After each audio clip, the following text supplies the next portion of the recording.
টানা 12 দিন থেকে সিলেটের কুমারগাঁও বিদ্যুৎ কেন্দ্রে 132 ও 133 কেবি গ্রিডের অর্থাৎ 225 মেগাওয়াটের বিদ্যুৎ উৎপাদন বন্ধ রয়েছে। বিশেষ করে ট্রান্সফরমার বিকল হয়ে যাওয়ার কারণে প্রায় 12 দিন থেকে এই সমস্যার সম্মুখীন হচ্ছেন সিলেটের গ্রাহকরা, যার ফলে কিন্তু একটা চরম ভোগান্তি সৃষ্টি হয়েছে।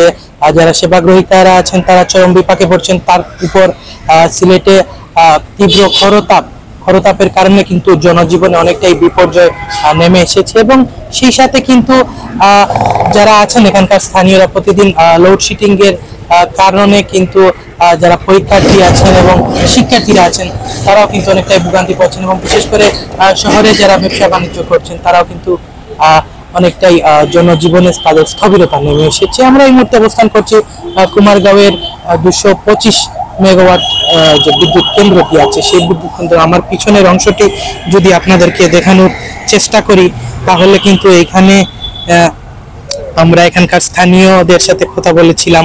তারা যেমনটা জানিয়েছেন যে বিদ্যুতের যে লোডশেডিং দৃশ্যমান হচ্ছে তার কারণে কিন্তু তারা অনেকটাই জনজীবনে স্থবিরতা নেমে এসেছে এবং আমরা এখানকার যে স্থানীয় কর্মকর্তা রয়েছেন মিজানুর রহমান, এখানকার চিফ ইঞ্জিনিয়ার, তার সাথে কথা বলেছিলাম। যদিও তিনি ক্যামেরার সামনে কথা বলতে রাজি হননি, তবে তিনি আমাদেরকে জানিয়েছেন আরো 4 থেকে 5 দিন সময় লাগতে পারে বন্ধ থাকা ট্রান্সফরমারটি যেটি বিকল হয়েছে সেটির কাজ সম্পূর্ণ হতে, এবং তিনি আমাদেরকে জানিয়েছেন তারা তাদের জায়গা থেকে সর্বোচ্চ চেষ্টা করছেন এটি মেরামত করার জন্য।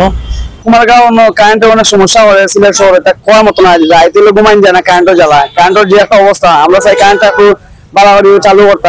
এই কারেন্টের বারবার চাপা আমরা যে পরিমাণ সারাদিন পরিশ্রম হয়ে থাকে, ঘুমাই যায় না, অশান্তি লাগে, না খাওয়া দাওয়া করা যায়, কিচ্ছু করা যায় না।